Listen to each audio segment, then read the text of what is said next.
morning to my walk. I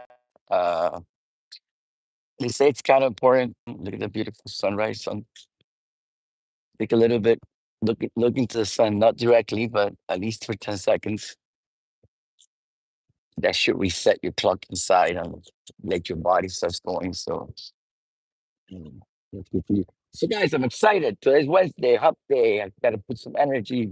You know, remember the create energy from inside, right? And we're also goal oriented people. We write our goals down. But we write our goals down is because when you write things down, that's where you put your focus. When you put your focus, you create movement. When you create movement, energy starts to move forward, right? So today I wanted to uh, go over. Yesterday we had a great event. Way had, had a great event at the Rusty Python. I remember this event that we Way that we do in Way are open to all realtors and even to public. And yesterday we had three topics that were well, basically how AI, artificial intelligence, is impacting our industry. Second of all, I had the opportunity to keep launching my book, you guys, the Miami Blueprint to Pre-Construction. And third of all, we had a panel discussion about the how crypto space is working in real estate. Uh, Especially, we also created a division of crypto uh, in Avanti to help people with the transactions of crypto. So we advanced very much in this thing. So let me get started by, again, good energy, Wednesday, good things are happening, be positive, be mindful, think all good things. But just to recap, yesterday the morning was amazing. I mean, uh, I here to stay, and I think it's advancing, and we see how we are advancing to the IA. So, the first question that comes to a lot of people is IA going to replace me? Is that going to replace, And the answer to that at this moment, no, I don't think it's going to replace you. But I do think that agents that are using IA will replace agents that are not using those tools because the IA tools are making you so more efficient.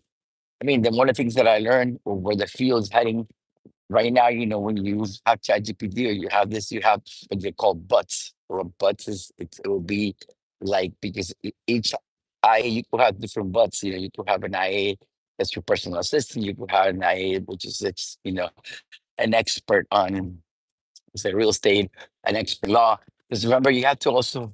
It's interesting. You have to teach, right? You have to learn.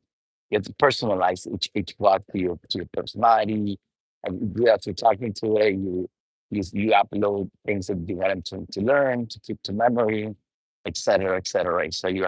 But that name we were told yesterday with the industry eventually that name bots is going to be changed to agents, right? So you have an agent for this, an agent for that, right? So we that's where we're heading. So we're taking it to a different step now. We've been using IA for a while. If you think about it, when we were searches and stuff, but now the IA is, the contracts and stuff. I believe it, and also IA makes mistakes. It's learning, so you have to double check, right? But basically, uh, the way you workflow when you start working with the IA products, it's amazing. The way you can schedule your showings, the way you'll reroute to, you be having basically you having an assistant with you.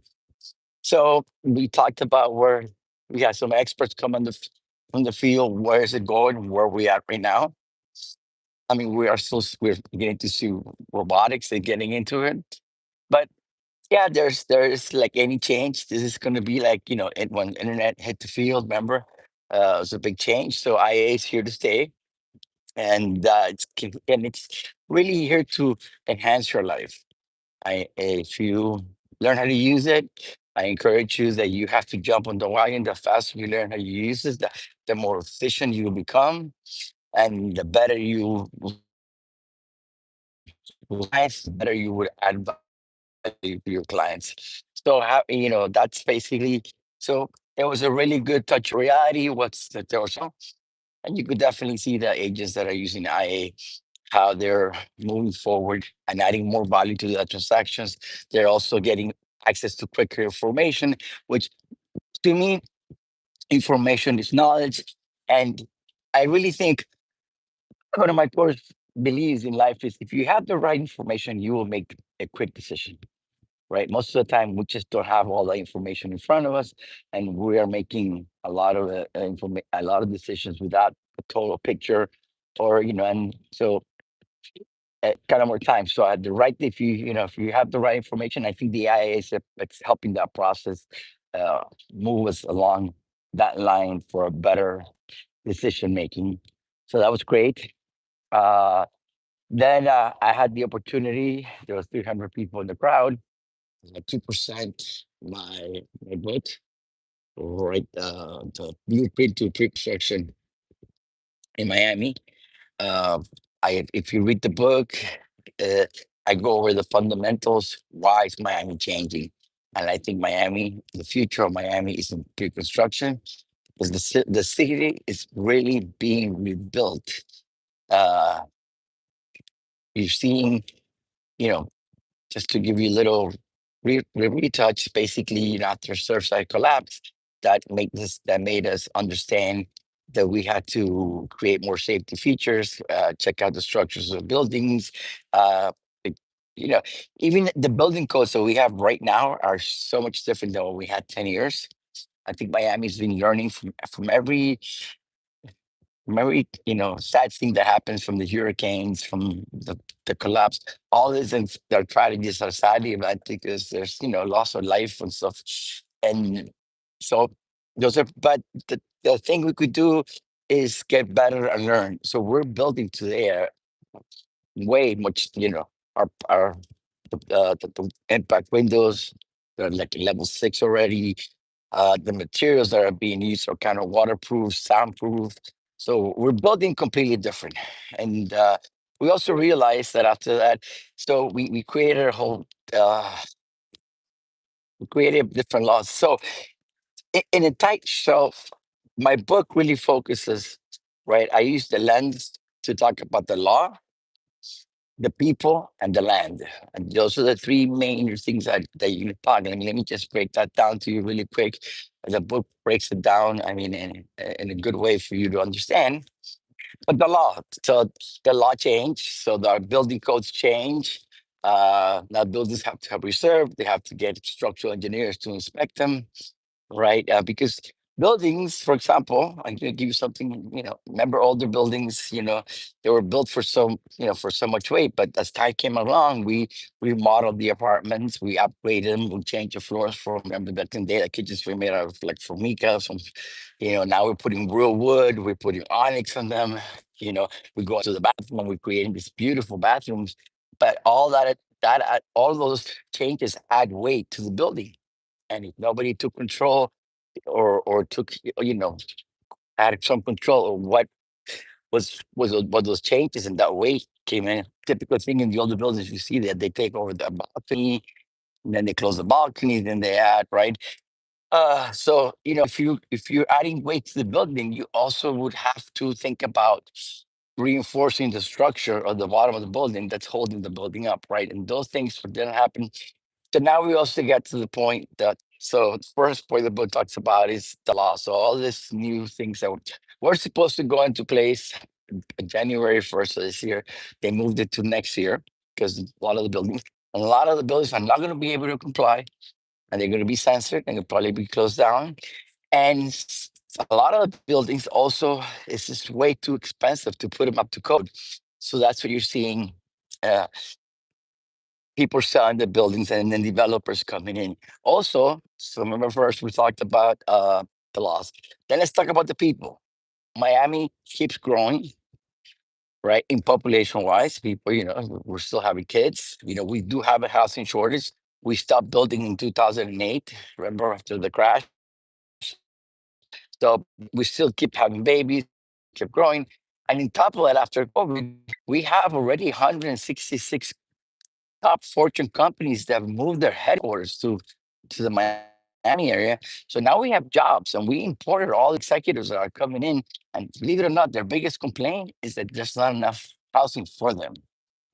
And then, so we're talking about the people. So you have, if you Google right now, and I encourage people to do this, is just Google how many people are moving to the state of Florida. You're going to see that it varies from 950 to 1,200. It'll depend. And that information is solid because it's information from the driver's license, right? And in the state of Florida, you're not allowed to have two driver's licenses. If you're from New York, you got to change your driver's license to, if you live in Miami, Florida, you're going to have to change that to a Florida driver's license. So that's kind of a very accurate number. As people coming over here, they need to, they need to live, right? And then the inventory that we have for sale, it's inventory that's older than 30 years old, and this is the buildings that are having all these problems. So they're all kind of looking for new construction. So, so when I talk about the people is that we have a big demand, right? We have a big demand for very scarcity, and I'm talking about Miami. And then I'm going to talk about the land, the building. If you think about it, what happened with land? Miami's built out. I'm thinking about Miami. You can't go into the water because the water's a Biscayne Park. Otherwise, we'll be building islands like Brickell Key, and developers could definitely get together, create a little island, and you create a project there, and that would be great. If you go all the way to Chrome, right? That's 166. Then you have the Everglades coming in, and we did try. We did try about a year and a half ago, 2 years ago, to try to take half a mile into the Everglades, and that was no. So that's another park. So we can't go any further. So now Miami, we're completely built out. So now we have no choice but to go vertical. We have to go up, right? So the pre-construction. So think about this: you have a building that is 20-story building. It's an old building. You know, it's going to take a lot of money to actually put it up to code. So developers come in and they'll buy it off you and say, you know what, and the city is also going to help out because the city is going to want a developer to build in that the same spot that you had a 20-story building, let them build a 60-story building, right? That 60-story building, it's going to help alleviate the housing need that we have, right? So so the city is also encouraging, for developers to actually build and build up. We're definitely going up. And look, my best way to to give an example is think about New York. I'm talking about Manhattan, the island of Manhattan, right? In the 1960s, right? And then look at it nowadays. Manhattan is, look at the prices; they never go down. I mean, if nobody wants to sell, so it's carry rental. And it's just one out. That's what's happening in Miami. We're seeing, look at Little Havana. All the buildings going up there. Look at we've seen transformation of Wynwood, and that's why this is going to keep on changing, and that's why I think pre-construction it's here to stay for a while, right? So we have the fundamentals of motivation, the fundamentals, why we need to build, why we need to replace older buildings with, with better buildings that have a lot more safety features included, right? We also see that the demand of units that we're looking our spaces have changed. We're living differently than before. I mean, people are coming to live to Miami. It's not a second home anymore.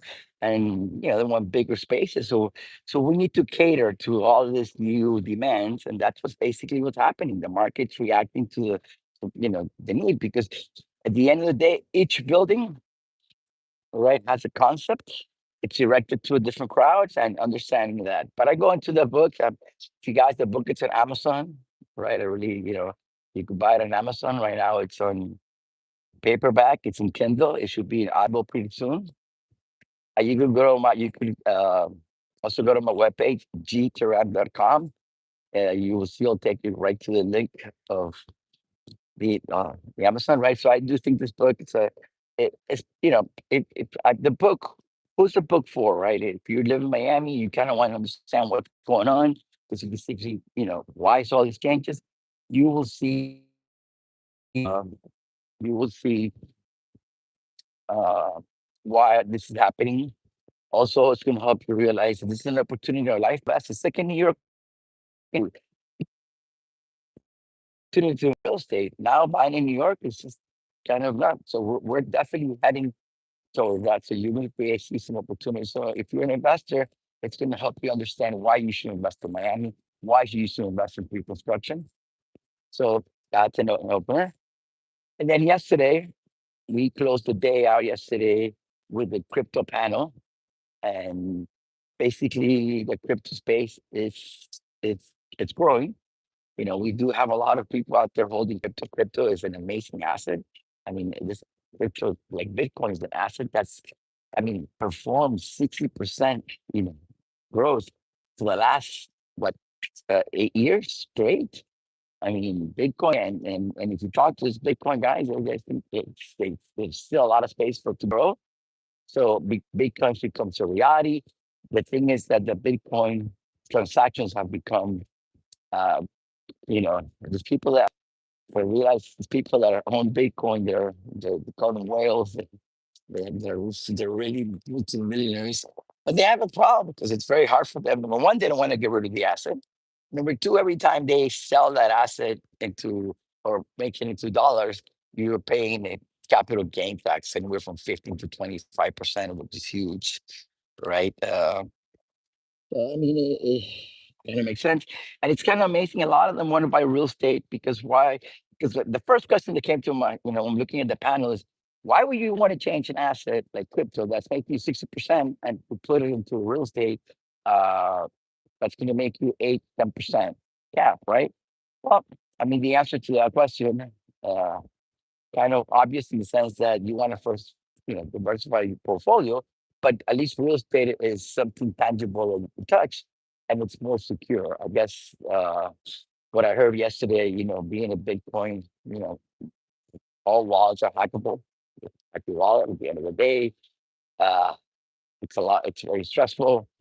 I mean, big gains come, with higher risk, has more profits, but also it causes more stress, etc. But there is some migration. But now we have there's a we at the Vantage we have a division that will navigate you to do those crypto transactions. And basically, there were a couple of ways that you can do it the traditional way. You go ahead, you change it to dollars, and then pay in dollars. It's like a normal transaction. But the thing is that you're paying 25, 50% capital gain tax. So that's kind of hurts, and you get rid of the asset, but you don't want to get rid of it. So that's kind of one way, and another way. There's a bank out there now that because okay, so for banks to lend money to you, for any lender to lend money to you, they're going to do two things. Number one, they want to see that you have income, right? They want to see how much you make a month. So the problem with the guys with Bitcoin is that these guys haven't had a job for like 10 years. All they've been doing trading Bitcoin.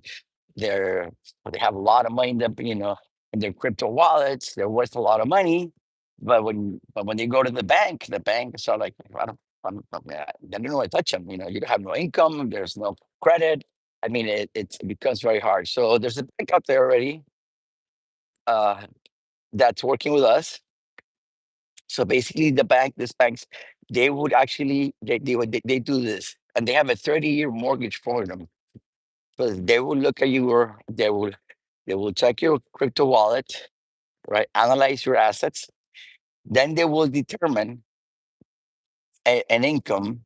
They'll divide, the movement of the crypto, and they will assign an income to you, saying you make X amount of money, right? So, and then they'll give you a loan, a 30-year loan, like for a mortgage to buy property or you buy against your assets.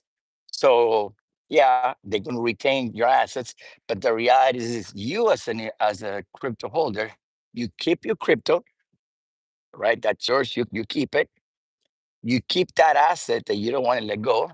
You keep making, you keep all the gains that from that assets, all the appreciation that the asset keeps producing is still yours, and it's still there for you to, it's not going anywhere. This, they're going to give you a loan. You use the Bitcoin as a collateral to you, and they're giving you 100% of the loan, right? So you don't have to even take any money to count out. The loan are, I mean, obviously you're going to be paying like 3 or 4 points higher than the normal. Usually, probably around 10%. 10% interest rate on that. Now, don't jump and say, "Whoa, wow, it's a lot." But if you think about it, okay, 10% versus getting taxed or paying a capital gain tax of 15 to 25%, I think you're much better. In the other side of the story, you're paying 15 to 25% capital gain taxes, and you're losing the assets. The asset starts producing. In this side, you're paying 10%. Uh, you keep your asset. There's not a taxable event because you didn't take any money, so there's nothing to pay taxes on it. And in fact, and even the interest rate that's going to generate, that's also tax deductible. So I think these people are to the right. This is the first time that I think I was presented for clients to do a transaction that they could use their crypto that makes sense to them, right? That's viable, it's common sense, and everybody wins. Uh, your client wins because he keeps his crypto point because it's. I mean, it's people that if you have crypto, which is I do, so I have some crypto too.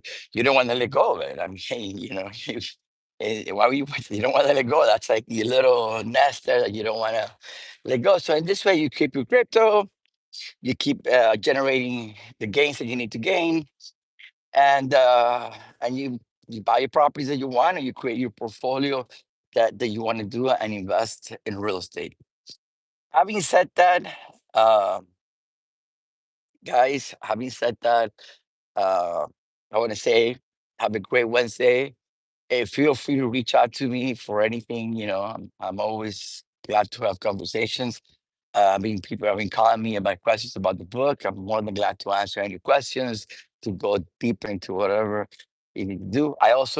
We just hit the 11,000 subscribers on the channel, on my YouTube channel. I really appreciate that. Thank you guys. And if you haven't done so, please subscribe to the channel. Give me a like. Your comments are important. I am also, coming up with better videos uh, that I think that are complementary to the book. So having said that, guys, let's go out there and let's make today a great day. Oh, let me say good morning to my beautiful wife, Viviana. Thank you. Yeah. So yes, I could explain. I did go over the explanation how the crypto works. I will definitely go to space. I see Chris. Good morning, Chris. Thank you for joining me in that morning walk. As part of the daily routine.